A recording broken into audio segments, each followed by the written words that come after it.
All right. Hey, everyone. Welcome back to many of you. And thank you for coming. For those of you who are joining for the first time to Third Thursdays. And I will have to duck out a little bit, but I'll be back. I just wanted to say, feel free to use the chat to ask questions, make your comments, and we'll try to get to all of those at the end.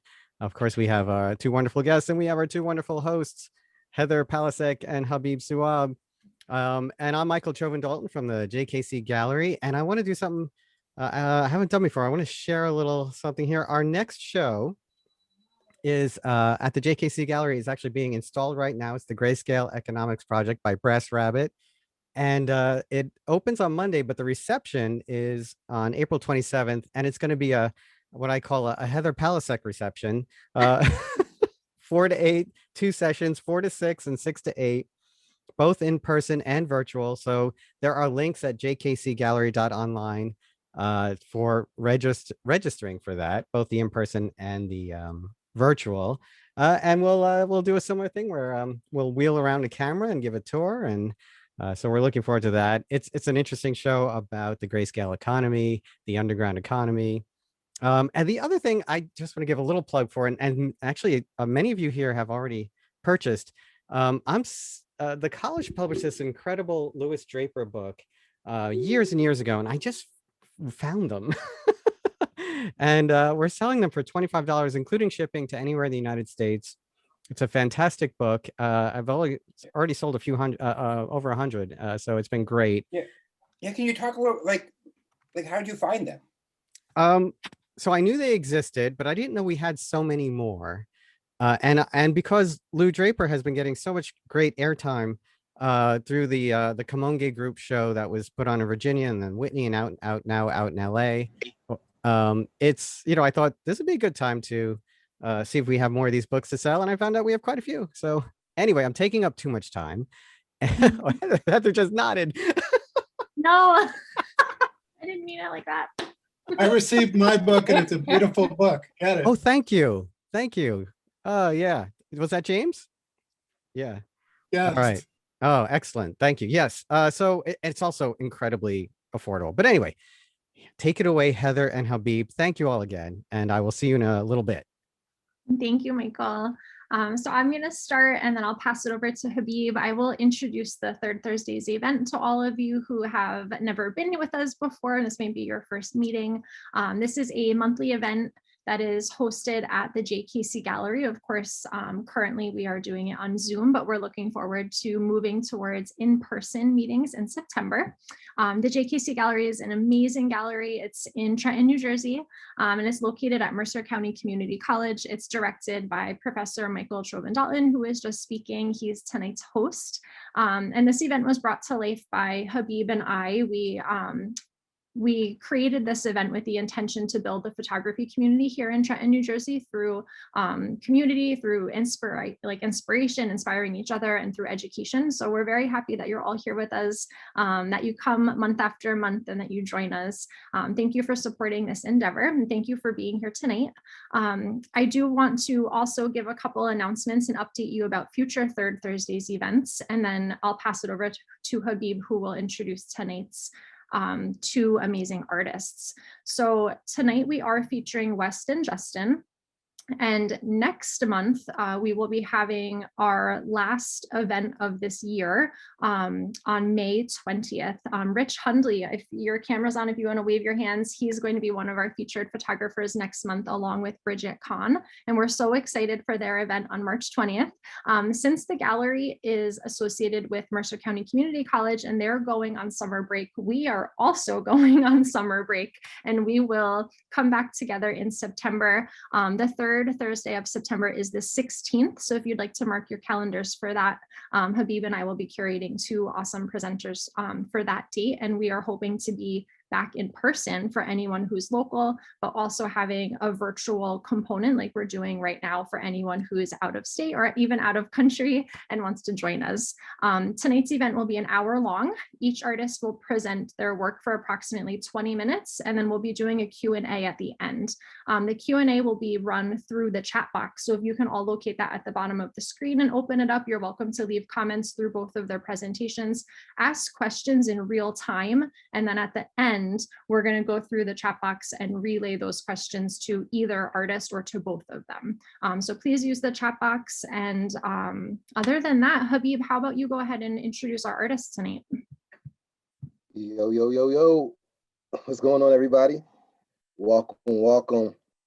Have you heard the news? They're talking about us. They're talking about Third Thursdays. Thank you, everyone. Thank you. Like Heather said, next month is our last month until September. I'm sad, but like I said, September in person, no excuses. Come on down, guys. Come on. Be happy to see some of you guys. Come on down to Trenton. Without further ado, I'm excited, like I am every month, about the two guests we have. We have Wes and Justin. Justin Borucki began his career shooting local New York hardcore and punk rock bands in the early 90s after discovering photography while fulfilling a high school art requirement. Since then, he has worked as both a music and celebrity portrait photographer and photo editor, going fully freelance in 2003. All right, that's awesome. About a decade ago, he actually got into tintype photography, which is really dope. If you've seen the cover of it, that's tintype. And that's Rob Zombie, who's also awesome. He's a great director. If you guys know anything about, cinema, horror. All right. We have Wes. Wes is a personal friend of mine. I met Wes maybe about a year ago. The way he thinks, man, is phenomenal. He's such a deep guy, and his work speaks for itself. He actually motivates me to get up, grab my camera, go out and shoot every day. And just his train of thought, man. Sometimes we talk to each other for like hours, just going back and forth, talking photography and just life in general, man. So I'm excited about both of these artists. Without further ado, Justin, he's the first artist tonight. Let's take it away. There we go. You guys can hear me, right? Yes. All right. Hey, everybody. Thanks a lot, Habib, for the intro. Excited to have the opportunity to show you guys my work. I'm gonna start with just kind of like an overview of the stuff I've done since the 90s. I started out in photography, like it was kind of like fell in my lap. I filled the whole of my high school schedule and with no intentions or interest in photography, and I fell in love with it immediately. So naturally, what I started to do was shooting the things around myself, and that was, what I was involved with was working with. Oh, let me do my computer share thing, majiggy here. Hang on a minute.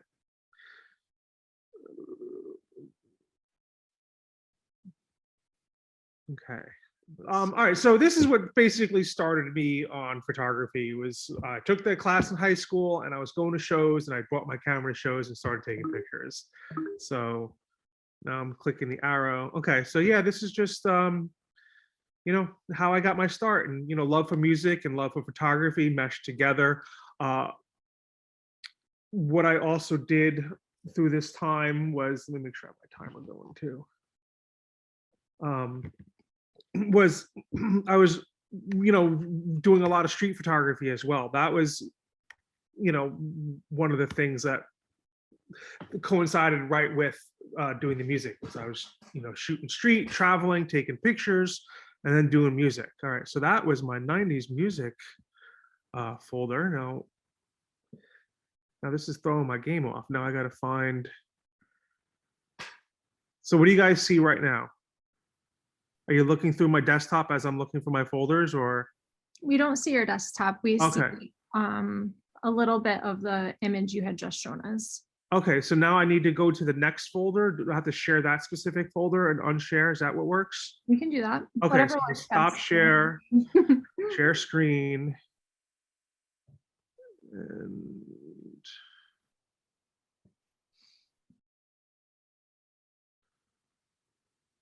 I got glasses for the first time, and I'm not wearing them because I can't see anything. Well, you're navigating your computer really well. All right. You're All doing a right. good job, So, no worries. all right. So now, again, going to street photography, dragging my camera around, taking pictures. It wasn't many places where I didn't go without my camera. I just, loved. I fell in love with the photography early on, and I just loved it and loved it, loved it. So you guys see images right now, right? You're not just looking at my face. Okay, good. So, yeah, early in the 90s, like this is what I was doing. I was just taking pictures, trying to figure out what to do. I ended up going to art school and I studied photography. And I just ended up really sticking with just shooting music. I kept shooting music and somehow I made a profession of it. So I'm gonna dip back into, I'm gonna stop sharing and I'm gonna go, oh.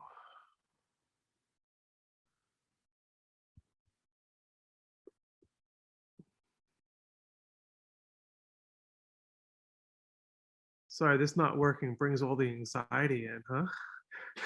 Don't worry, you're doing great, Justin. Breathe. You're good, man. You're good. Okay. All right, so let me go back to, oh, I'm still sharing right now? Stop share. Okay, now I'm going to the next folder. Okay. All right, so now we're going into music that, there we go. Okay, now you see a bunch of dudes sitting at a table. Yep. Okay. All right, so now we're, I've somehow I managed to turn music photography into profession, and I'm shooting music dudes, and it was a good time. So shit, man. Sorry about that. Thought this would trying to make this work is throwing my game off, guys. I apologize.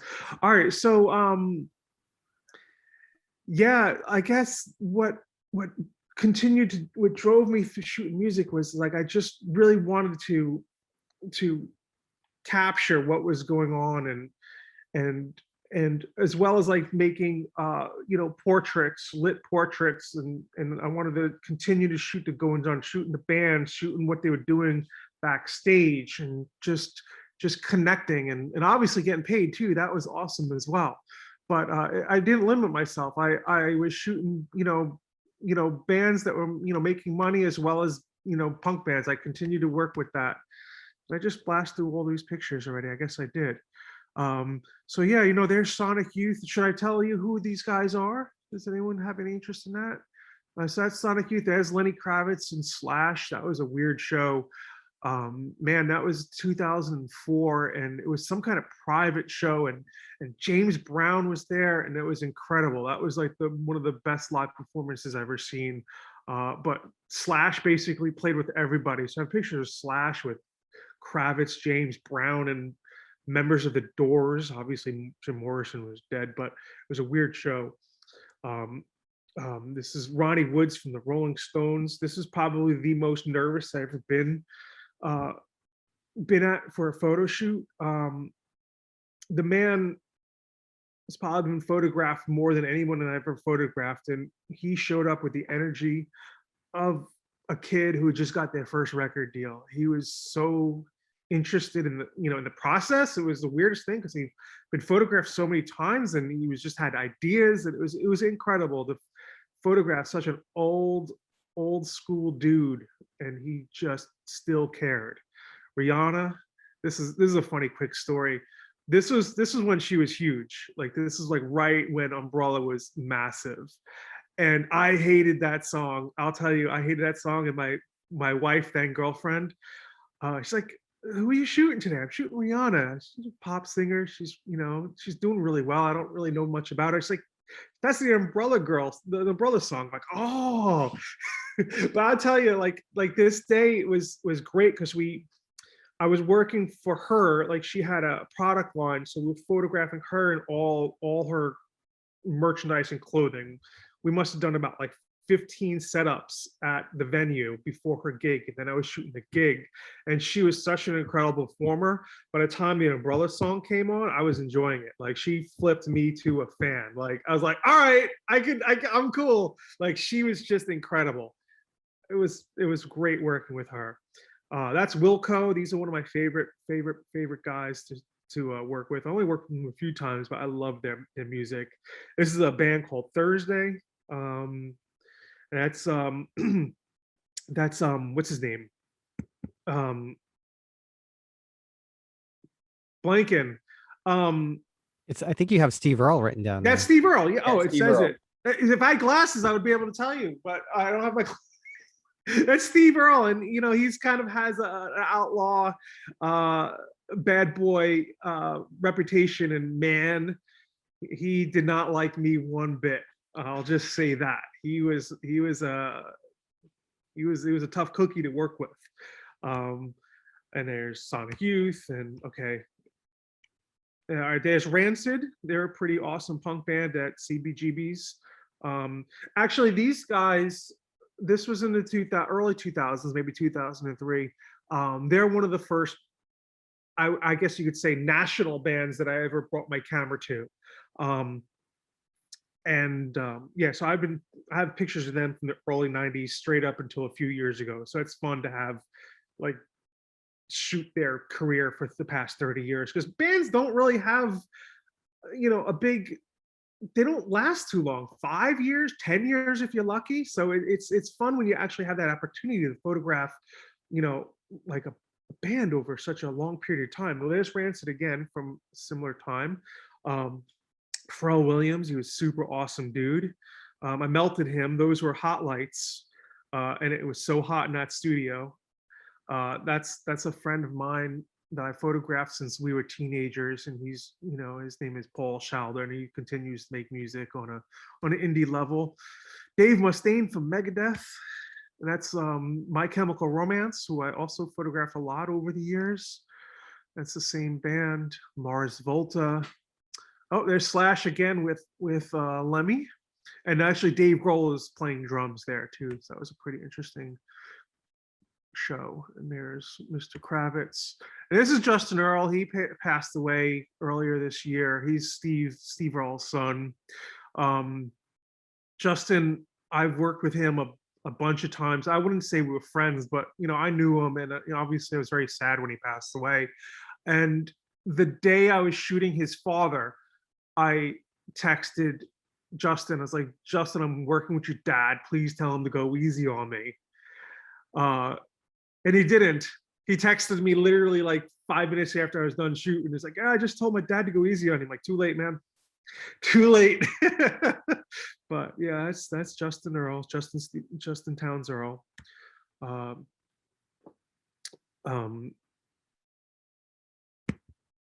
John Frusciante from the Chili Peppers. Ben from Lucero. She's, what's her name? I forget her name, but she's in a band called War on Woman, punk rock band. Who the hell is this guy? Motionless in White, I believe. I don't know. Same band. I like the pictures. This is funny. This is a band called the Buddhos. I grew up with some of these guys. I grew up in Staten Island, New York, and these guys, most of them from Staten Island. There's like 15 people in the band, but the core group is from Staten Island. And that guy right there in the center playing bass is my friend Dan. And someone asked me recently, who is the most difficult person that you have ever worked with? And I would say it would be Cyndi Lauper and Dan. Him. My friend says I've known since I was a teenager. He's the biggest pain in my butt. Whenever we shoot, we do press shots every few years, and every time I'm excited, but then I'm like, no, Dan's just a pain in the butt. He's the biggest pain in the ass. Anyway, this is an incredible band called Too Many Zoos. All right, you know what? I'm gonna kind of move along here and just kind of keep going. That's Future Hendrix when he first came out. Hendrix or Kendricks? I think it's Hendrix. What's his face from Jane's Addiction? Dave Can't remember his name right now. And all right, I think that's basically my quick portfolio for my music shooting. So now I started shooting music. I started shooting street. Fast forward 20 years, you know, I'm just like, I find myself in a rut. I'm just shooting for other people, you know, just not shooting for myself. I basically, although I consider this art, I stopped making images for myself. And through this time, I got married and I ended up moving to Jersey, and I was missing New York City. I wasn't, you know, there every day. I just felt really disconnected. It was a strange feeling, and I was just looking for something to basically you know, to fall back in love with photography again. And I decided to start doing or teach myself the wet plate collodion process, which is a old-fashioned photography process from the 1850s. And my idea, without knowing anything about the process, was to oh yeah, I'll just, you know, start doing street photography again with this wet plate collodion process. Now what happens is you have to have a dark room. Each image has to be made one at a time. So you have to have a dark room, you have to have the camera, obviously, and it all has to be made, and it's very labor intensive. All right, so I'm gonna stop sharing this screen, and I'm gonna see if I can navigate easily to the other folders here. Just to give you an idea, I'm just going to bump into my behind the scenes pictures real quick. If only I could see it. Okay. All right, so just to do this real quick. All right, so what you're looking at here, there's my camera, which is an 8x10 camera, and that box on wheels over there, that is my darkroom on wheels. So just to give you painting a little picture of what's involved to make these pictures. So, okay, let me nav back to the actual pictures. There we go. See, now I'm navigating okay through this. I'm sorry, I was struggling before. You're doing great. All right. Don't worry.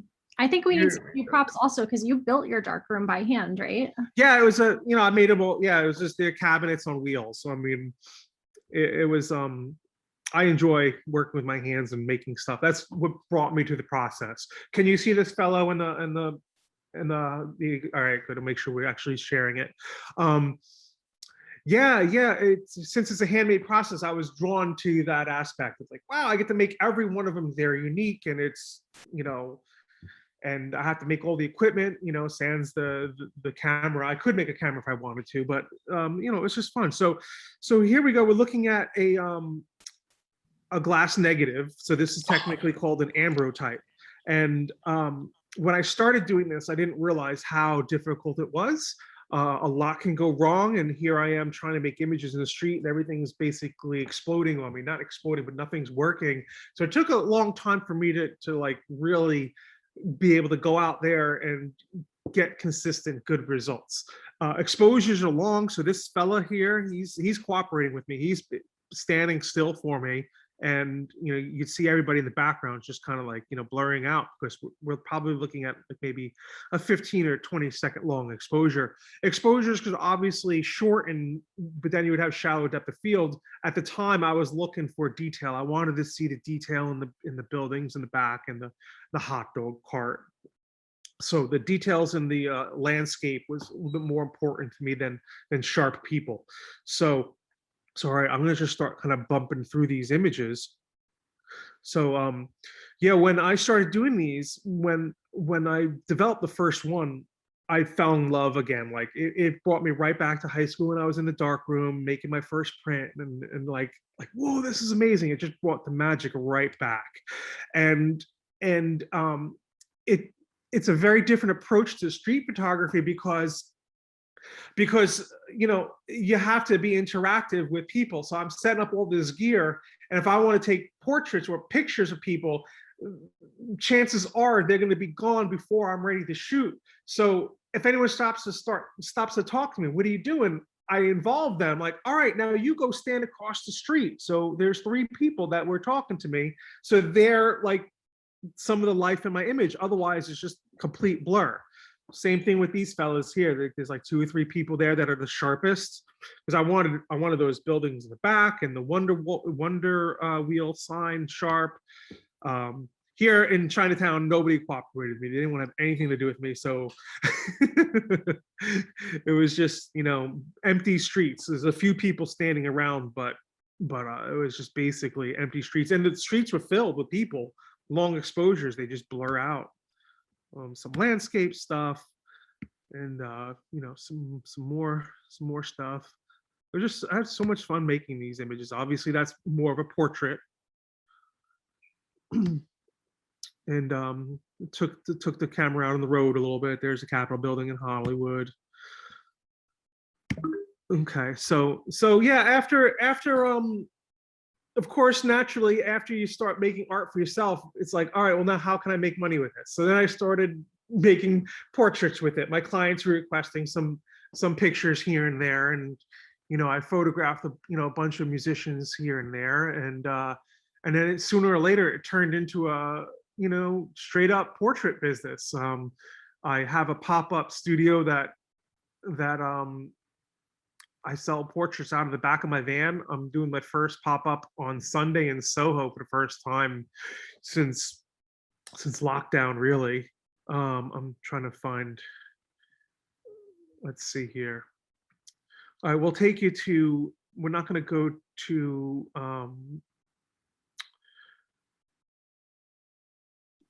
let's see here. Okay. Okay. Let me find my share button.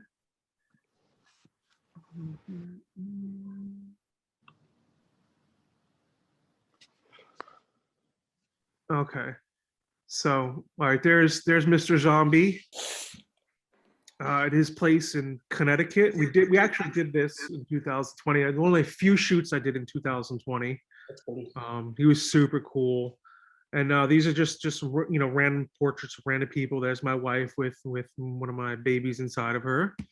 There's a band called Thursday. So again, it was fun. Like, all right, let's shoot some band stuff. I'm like, all right, cool. So, it's not going to be the usual. We're not taking a ton of pictures. We're just going to be doing a handful because it's a very slow process. So, it get interesting results. It's not for every shoot, but it's fun. And there's Sean Murphy. He's an incredible photographer as well. LA based. He moved to Florida recently. There's a band shot. That's one of the guys from My Chemical Romance. That's him again. He had a solo project. Just portraits, and that's my stepson. There's another photographer, Cream Black. He's an old friend of mine. Does great work as well. This is all my kids. Another portrait. It's a very, each one of them is obviously unique, and there's always an element of surprise. You don't always know that it's going to go your way, so you're kind of living on the edge with it. But when it works, it works, and when Justin, it doesn't, I hate to cut in. I think we have to call a little time. Sure. And if we have time at the end, you could share more of this No, that's fantastic great. work. I'm fine. We just want to make sure Wes gets some time. Absolutely. Sorry about my technical Hey, difficulties it happens. It's the world we live in. Sure. Okay. Hey, Justin, hopefully you can stick around a little later. I know we have tons of questions. Myself, I have tons of questions for you. Your work is amazing.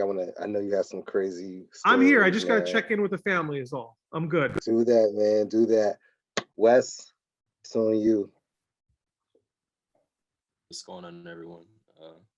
First, I just want to start out by saying thank you all for having me here. Really appreciate the opportunity. And I guess, yeah, let's start this. Let's see how this goes. I've been photographing for, say, 8 years now, seriously.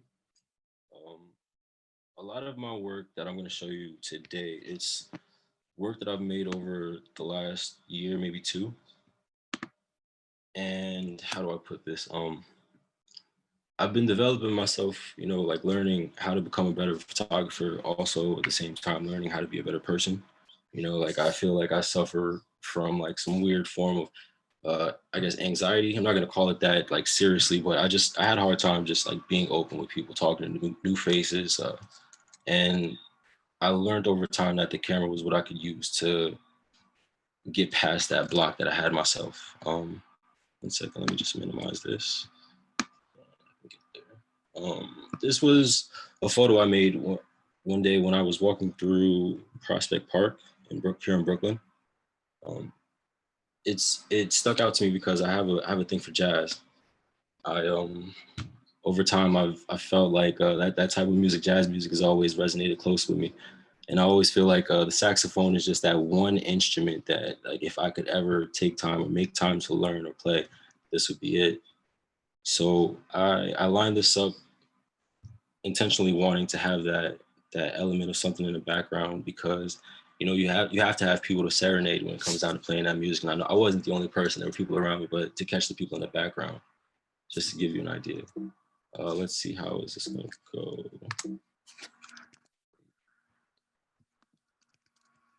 Sorry. Another element that I actually focus on a lot is positive messages. When I'm walking, when I don't see, people or action in the streets, one thing I'm always looking for is words. And as you can see, never give up on yourself, stay in school. These ideas, I mean, I'm not always going to say college is always the next step, but I will say education is always important in life. You should always be pushing that idea of more learning. If you're interested in something, deep dive into it. I guess let me keep moving forward. I'm a little nervous, so give me a second. This here is a photo I made of my son. These images are in set order because I would like for it to kind of tell some form of a narrative. But we took this photograph while here in Brooklyn, Broward Park, and I wanted to go right after this because it gives you that feeling of limitlessness. I always feel like it's important for children, to know what it feels like to do anything, to be capable of anything. And I always push that in my own life, with my own kid as well. This is also a portrait that I made of one of my family members, my young cousin. His name is Christopher. And the story behind this was actually is interesting. We were in my grandmother's house, just playing around. We always play around, and I always have my camera on. Like, this is like my favorite little cousin. He's essentially like my best friend. Whenever I go home, he runs up to me, he gives me the biggest hug. Randez. He's like one of the few people I even let me call me by my first name too. So we were playing around, and I saw the way that the shadows were hitting his face. And this was sometime last year, maybe around spring. And what was important was the fact that we were all going through such a serious time when it comes down to like the state of the country. Like we're going through a lot. And I wanted to line this up in a way that you kind of see that American flag feeling, or at least the idea of American flag, because young Black boys right now are important. We are, well, not we are, but they are living in a time where we're not sure what tomorrow brings for them.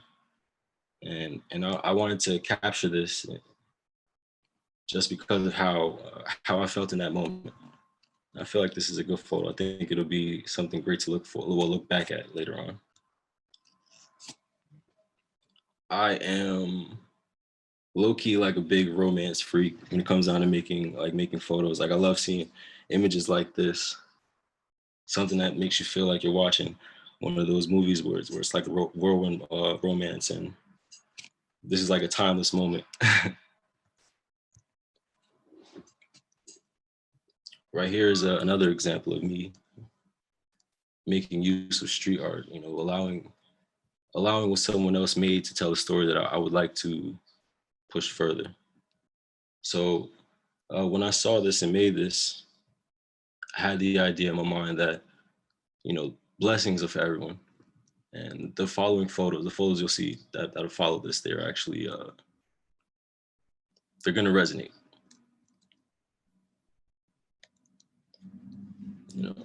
This was a photo I took while walking through Manhattan. Usually I'm not a fan of like photographing homeless people or people that are less fortunate. I like to say that better. But sometimes, the message is just too damn hard. You can't not capture that. And this is an image that's like really, really like, it sticks to me. I think about this all the time. During the pandemic, there were more places, open. There were more opportunities to house people with no housing, yet they're still outside. And I learned, like, there's so many places in New York that are actually, just open. Like there are apartments that are just open that people are just not filling up intentionally because of, rent pushes and things like that. But we have like this situation, homelessness or is like, it's a serious thing out there. And I feel like there should be more resources for people. So like I said, this is like a part of what I'm doing. I'm learning through my walkings through life. I'm actually like trying to start taking more notes on the photos that I'm making as well, just because it helps me go deeper when it comes down to making better work. I made this image while riding the A. Notice the man in the back, he's looking at my subject like he's crazy, but I actually kind of understand how he feels right now. Like when I was in the train or on the train, I was sitting across from him. He lit his cigarette now, and I could just see the look on his face past the smoke, and it was just hurt. Like how hurt do you have to be to just spark a cigarette anywhere, especially somewhere where you're not supposed to. And funny enough, I've been seeing this happen a little more often while riding the train. More love, connection, connectivity, especially right now. As you can see, one of the subjects in the foreground has a mask on. The idea of us being in such a time where distance is being pushed, the idea of distance, 6 feet, but I wanted to really bring attention to what was going on, the contact that was happening with people. And then you have the subjects in focus in the background, the young couple showing love to each other. And believe me, this wasn't a misfire. This was intentional. I wanted there to be, contact and contact. And it just played well with the stories. And what is it? It's a good sign of the times where it's like we're kind of past the idea of COVID. We want to touch each other. We want to be able to like hug someone, regardless, like, the subject on the left is actually my brother. The person he's having a conversation with someone that he probably didn't know too well. And it's just, you can tell that we're past that idea of, stay inside, stay 6 feet apart. Nothing makes me happier than Black boy joy. I'll be honest, and I'll capture it every chance I get. This was photographed in Central Park. I believe there's like every Sunday there's a group of people that come together and they just play great music and they just dance, they laugh, they may drink a little bit, but nothing too crazy. It's always a good time out there. Actually, I got to thank my brother again for bringing me out because this was a great experience,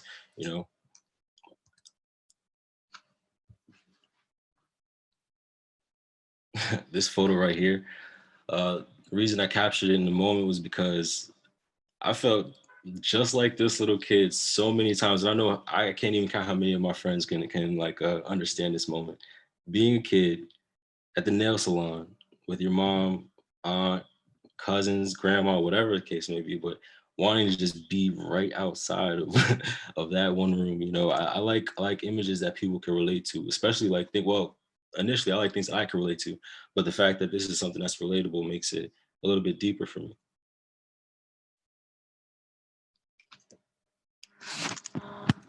This was a photograph I made while on a photo walk.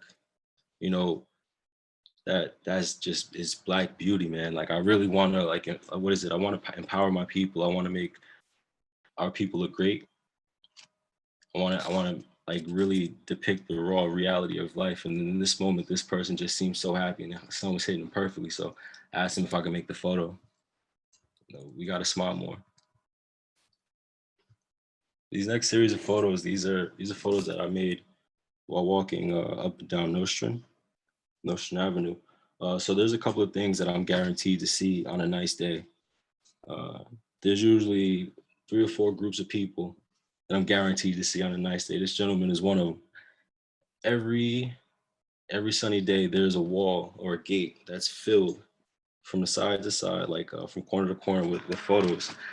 He's always selling. He's always open to have communication or have a conversation about each one of the images. He and I would stop and talk for a few minute moments, and I asked him for a portrait, but I took this one instead just because I like how he was giving me. He was breaking down what's happening in this photo. He said the person who painted this predicted the falling of the Twin Towers, and you can see it over here on the left hand side.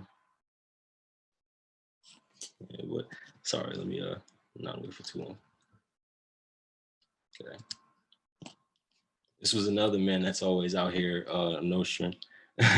He has his African mask, he has his hats, he has his jewels, his beads, and he's always playing the jams. Like I can't I cannot tell you like how many times I've walked past and I just had to stop and bop for a second and just talk to him and see how his day is going.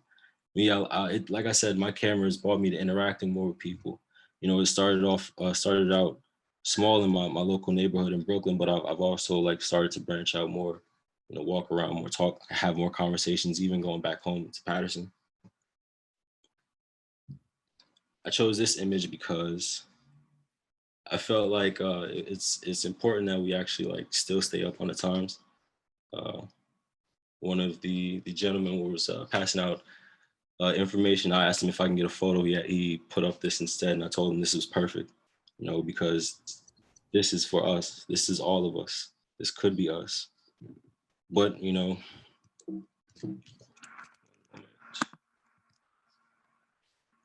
another one, another OG, always outside, sun's out. He's out, he's always feeling good. Every time I walk past him, he's asking me how I'm doing, how my homie Chris is doing. He's always asking if we shoot, and he's calling us the world's greatest photographers because we always outside and we always got our cameras. I appreciate, you know, like I said, the connectivity between the people and I. These gentlemen right here, they're probably my favorite people, because this again is one of those moments where like I've like I said, every time it's nice out, let the sun be out, you know, let the sun just hit that side of the street perfectly for them to be outside and playing checkers. This is what they'll be doing for hours. I could leave, go start my errands at like 10 in the afternoon, come back at like 3. They're still outside, still playing. And what I love so much about these guys is that throughout COVID, they played, but just take a moment and pay attention to what they're using as a table, using each other. You know, like that still brings that idea of connection right back to you. You know, we're a little bit over the separation part of this whole COVID or pandemic.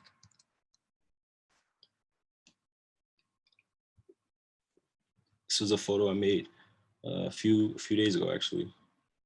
I was walking home, and I just captured this because of the lighting, but also it's just remnants of things that I've seen when I was growing up, minus the mask. This is just a little, I guess, display of my street photography skill. I had to wait maybe like 3 minutes to make this photo, but what I find important here is the fact that people are paying attention to faith. You know, the message that I get here is, you know, and even in times like this, you see his mask. You know, he could be faithful, he could be praying, he could be hoping, you know, for a better tomorrow.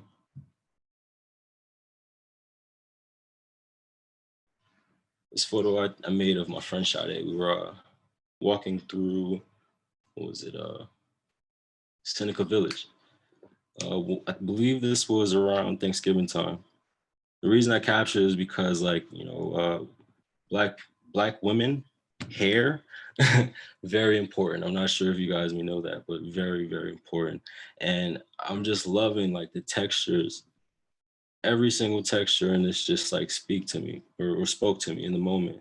And to make this image, it was perfect. I've definitely printed this and given it to her because I love it.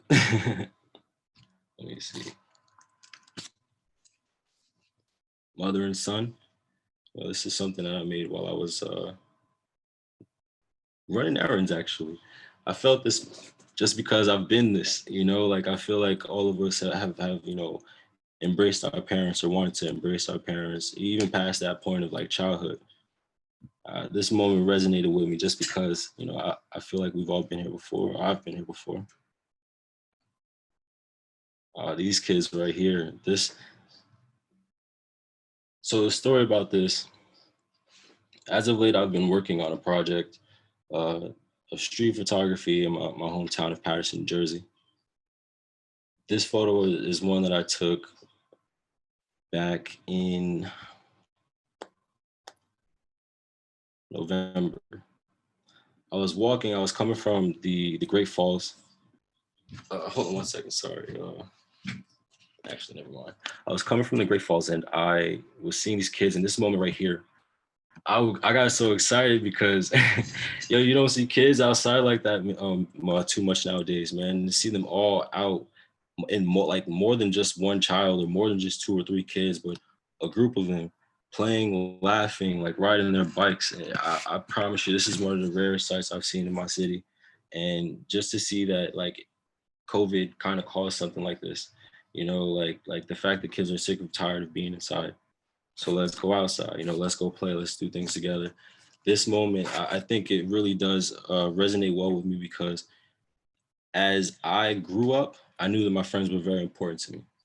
And being able to see that this group of kids is actually probably going to grow up to be like the next versions of us, you know, you kind of gotta, I stopped them, I talked to them. They're cool kids, they're good kids.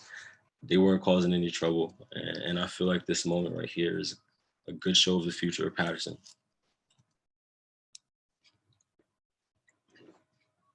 More street photography through Brooklyn. I believe this photo I made around Broadway in the Bushwick area. I have a thing for music. One of the first instruments that I ever played was a drum. And to see this man outside grooving, feeling good, and actually like spreading love to people was also a good sight.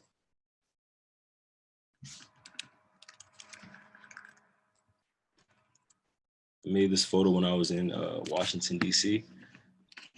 This man was actually, he was the ASL, the American Sign Language interpreter for the speakers at the March on Washington. This photo right here is a part of a series of photos that I've been making walking up and down Nostrand Ave while going through my daily due diligence. This one I called Blessing on Nostrand Avenue, or Blessing on Nostrand Ave. The story behind this is really interesting. I saw this group of guys earlier in the day. I made a photo and I kept moving. You know, about an hour later, I come back, you know, going the same direction, and I see them still here. So I stopped and I asked what was going on. Well, what you maybe can see is his head is on a Bible. These are his prayer beads. And the man with his hand on his friend's head, he told me he was giving him a blessing. He told me he was experiencing a possession, like the friend on the ground was experiencing a possession. He was like, you want me to show you the power of God? And I said, sure. Sure, like, you know, like just curious to see what you can do. He prayed over him. He played, there's a small speaker right under his hand. He played scriptures while praying over him. 5 minutes later, his friend was up and walking around like nothing happened to him. And I promise you, I was baffled, but he allowed me to photograph him in this moment. I told him I would keep his face out of the photos because he was a little apprehensive to take the picture, but I told him, trust me, and this is what came from it.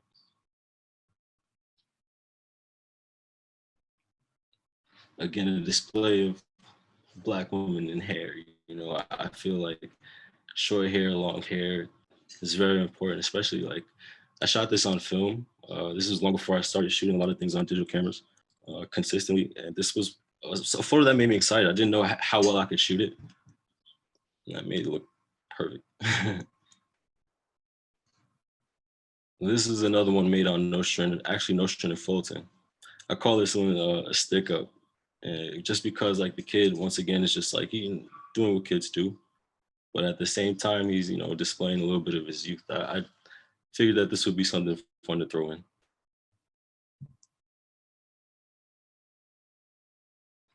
this image right here.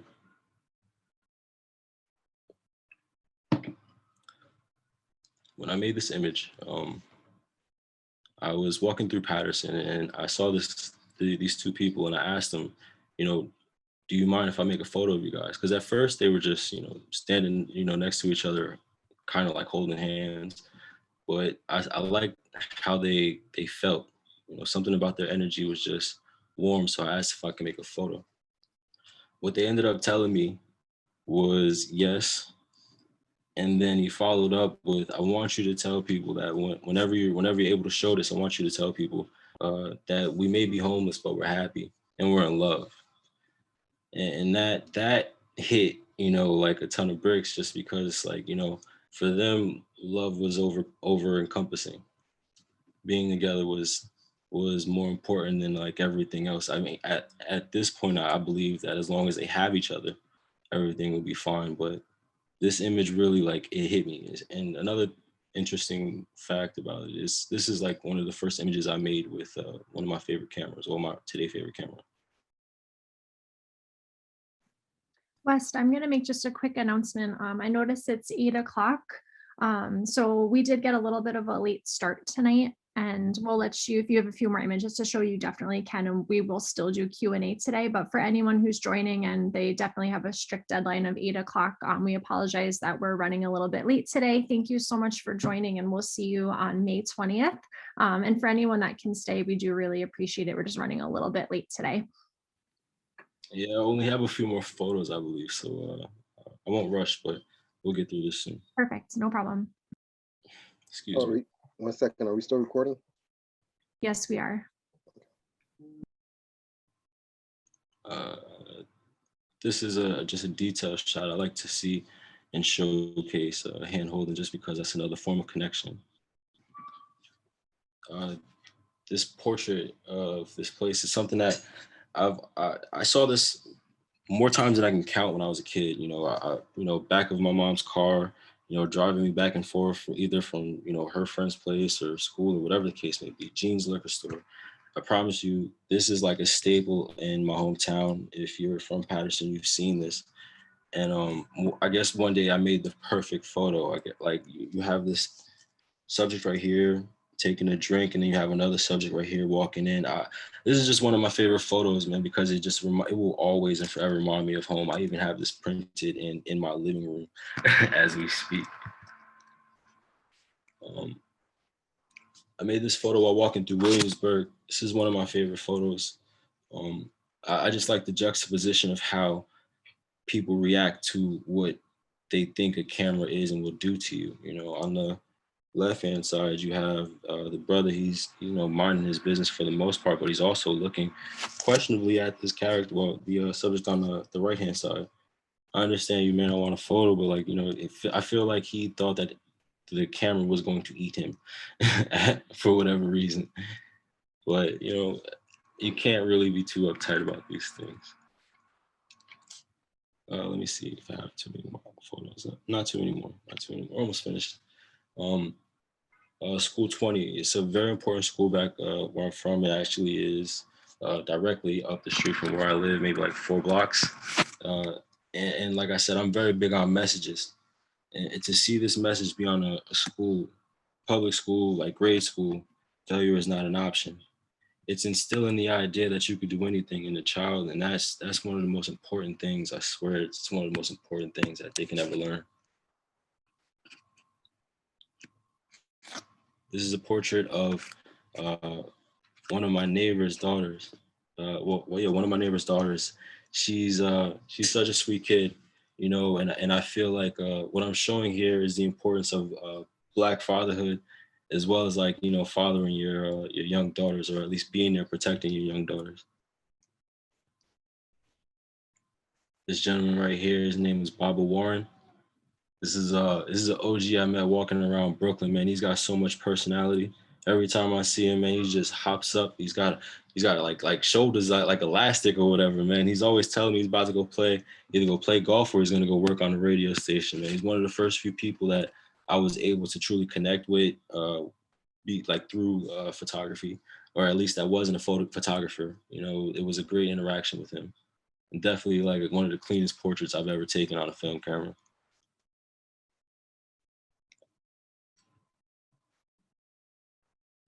This one right here, I would like to say is a message to everyone. The pandemic is kind of crazy. It's been weighing in on us all, whether it's being, quarantined, worrying about work, worrying about, relationships. Everything will be all right. And this character right here is probably, the subject, I should say, is probably, oh man, the perfect reaction to everyone dealing with pandemic. I made this photo the other day. Actually, I met this gentleman. His name was Brooklyn. He'd recently been released from jail. He was telling me about how to photograph, but most of the time, if you ask for a photo, you'll probably walk away with a whole story. In this case, he was telling me about his time, his life. It's very, very interesting, very long story, but since time is limited, I think we'll have to come back to it. And I think this is my last photo. Once again, me and messages. Don't get mad, get motivated. I've in my journey through photography, I've always had ups and downs. I've had so many experiences. But one thing I can always say is that I've never let anything get too personal. Whenever it even came down to critiques, I never took things personal. I always took it with a grain of salt and kept moving forward. That's one of my messages too, man. Just keep moving forward with whatever it is that you're passionate about and believe in.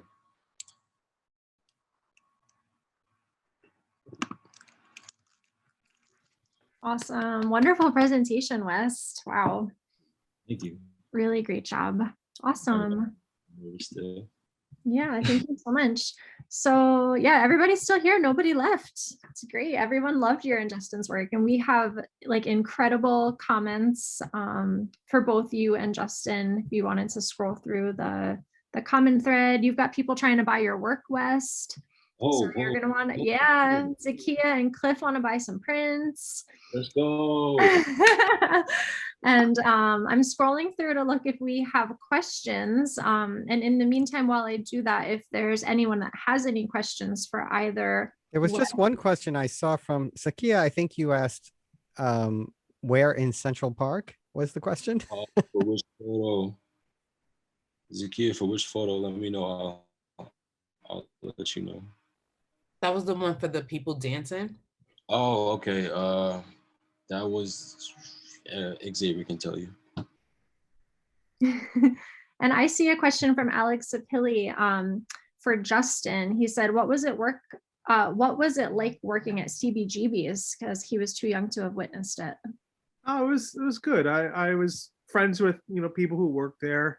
I mean, I started shooting there when I was real young, and I guess it closed in 06, and the last few years I kind of like it was kind of hang on by a thread for the past several years because they were losing at lease for a long time. They kept fighting for the lease, so I was trying to take as many pictures or band shots and take advantage of the space as often as I can. But it's funny, I was just thinking about this recently. I've never took an exterior picture of the club without a band. I have band pictures out front, but not just the iconic marquee. It's just, like I have pictures of the toilet, crazy stuff like that. But I always loved that place. It has a nice warm spot in my heart, even though the place physically hurts you. You fall down in the pit, like there's like metal shards all over the floor, but it's, it's a great place. Awesome. It looks like there's a couple more questions. Brianna Sanchez asks to Justin, what is your approach to dealing with difficult subjects? And that might actually be something we could ask West as well, if you've ever had any difficulty photographing and what your approach is too. Should I go first?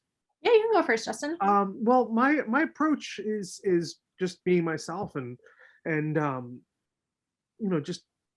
just be honest and real and treat people the way you would treat anybody else, regardless of whatever level of fame they have, and usually you get that respect right back.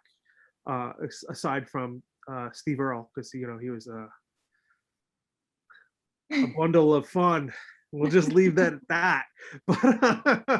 But yeah, it's just you just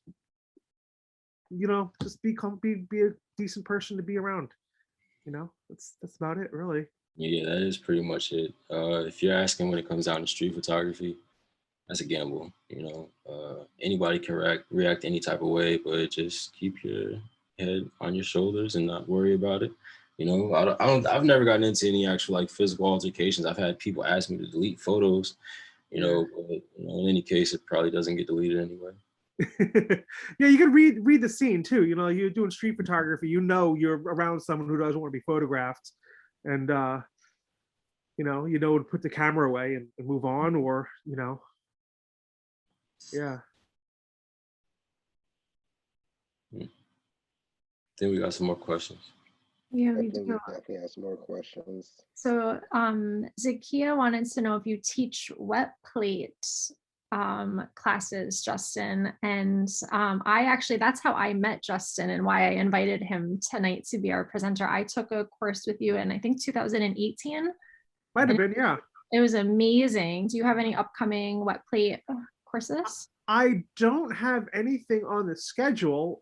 However, if someone was interested in doing one, I could, work it out, try to find other people who would want to do it. Through COVID, I've done some remote classes, which was a scary challenge, but it worked out really well. I was just freaking out myself, like, am I be able to do this over Zoom? And and it worked out really well. Of course, they had to ship a lot of equipment back and forth, but they were willing to do it, so I did it. So yeah, I'm in New Jersey, central, like smack dab in the middle of the state. I know you can't say Central Jersey when people don't like that, but I mean, like, mathematically, Tough. Central Jersey lives. No, Central Jersey is a thing. All right, Central Jersey is a thing. So yeah, I mean, technically you're gonna call it South Jersey, but yeah. Well, you got 2 people interested in the chat box here, so to get you a class going. All right, cool. Yeah, you guys can find me. We'll talk about it. Yeah. And then Michael, I feel bad we're taking over your job. Do you want to keep fielding the questions? No, you're doing great.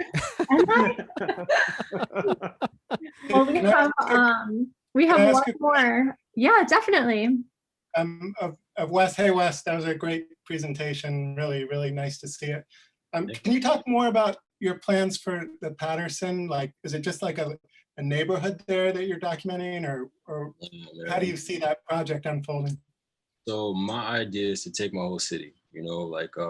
I could just walk around the neighborhoods I'm familiar with, but that kind of still keeps me boxed in. My whole purpose is to move past what's familiar. That's literally, like, when I was growing up, that's what I was stuck in, like a mental box where it was like, I'm only doing what's familiar. I'm only going the route that I know. I'm only going up the street to talk to the people that I know. I'm only communicating with, I kind of got frustrated with that last year as I saw my work starting to make a turn. I was getting frustrated with myself as I was moving through familiar spaces.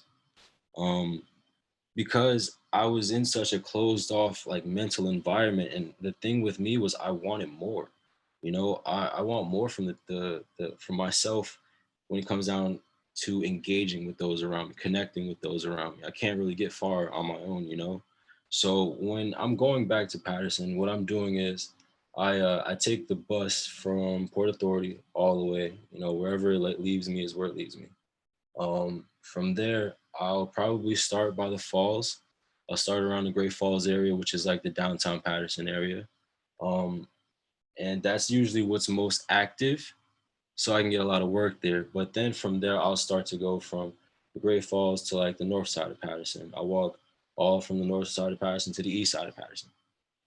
If that'll probably like have my legs toast, but I'll come back another day and I'll do the west side of Patterson and the south side of Patterson.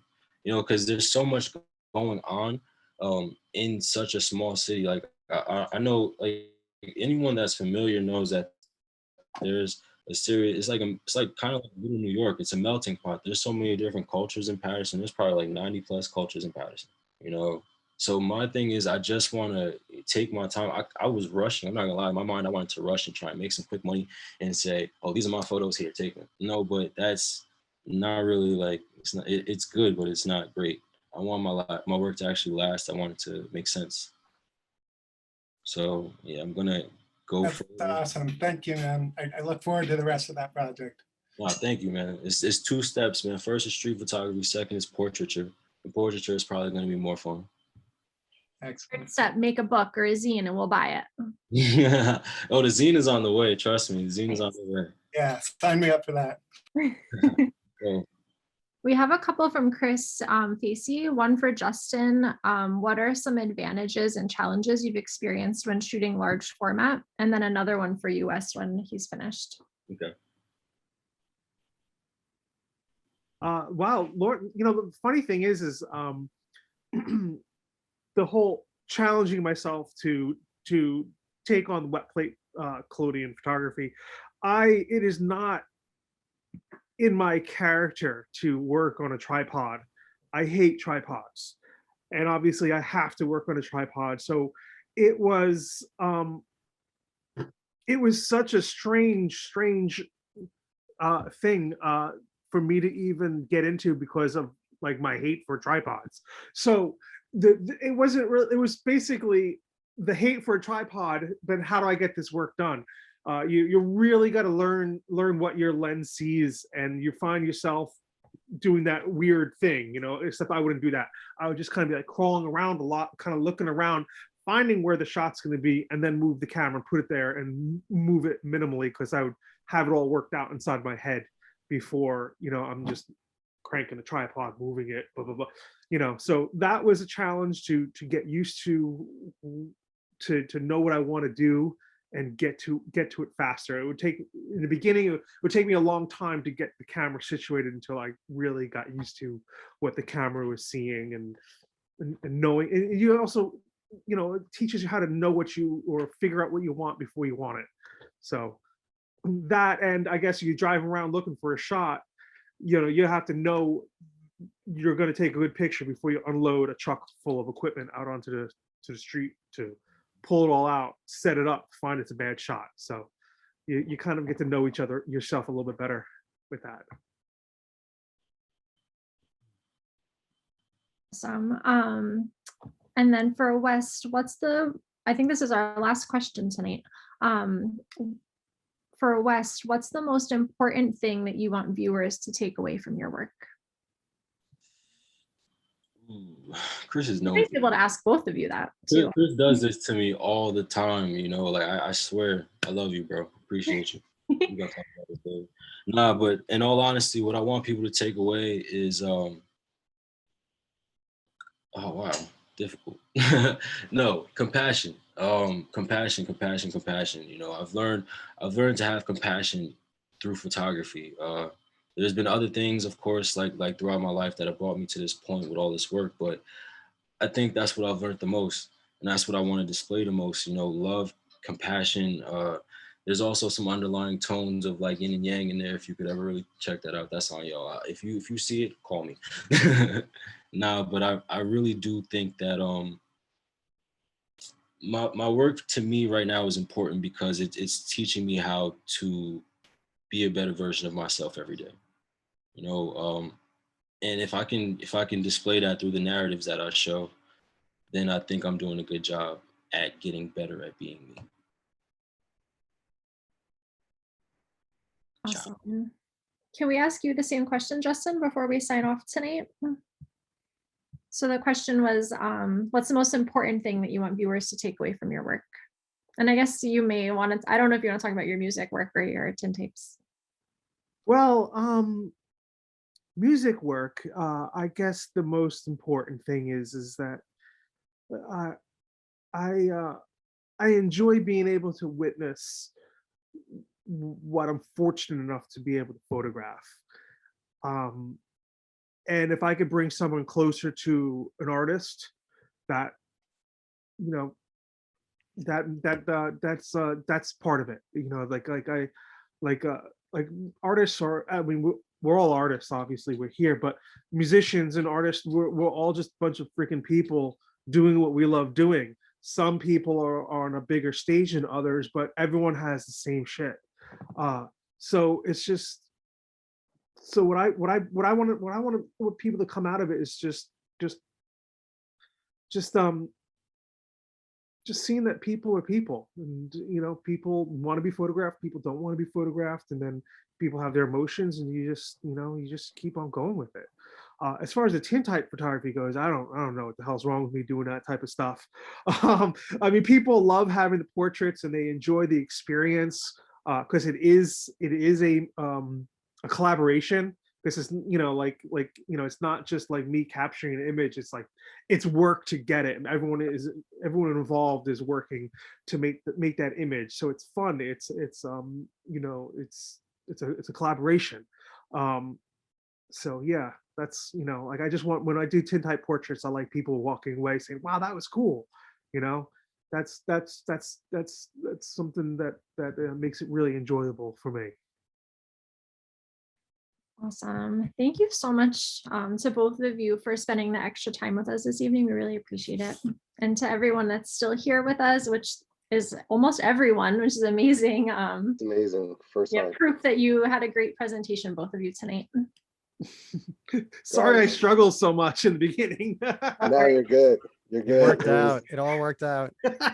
I felt like the wave of panic and whiteness clearing over my head. I'm like, where's my pictures? I don't even know where they are on my screen. We'll have Yeah, Michael good. crop it out of the recording.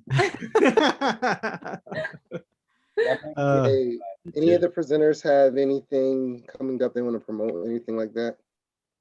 If you follow me right now, there will be a zine in less than a month. Ooh. Also, tell them about your photo walk coming up. Tell them about the photo walk you have coming up. Yes. Wes. Oh, Chris Facey and I, we have a 420 photo walk. We're going to be meeting up at where is it? Madison Square Park, I believe. Chris, you correct me if I'm wrong, but we'll be meeting up at 4 o'clock on the dot. We will be smoking at 4:20 on the dot, and we will be heading out at 4:30 on the dot. Please, guys, come through, support. Like I really appreciate everybody just for coming out and listening to me babble for like, I don't know, 30 minutes. Thank you. That's it for me. Well, thank you, everyone. This was fantastic. I think going out on we're all just people working. We all have the same shit, and join us for a 420 walk is a great way to end the show. A high note. Yes. Yes. So feel free to stay for the after party conversation. And thanks again, and we'll see you all in about a month. Yeah. Have a good night, everyone. Good night, everyone. Thank you. Good night. Thank you. Thank you very much, everybody. Thank you.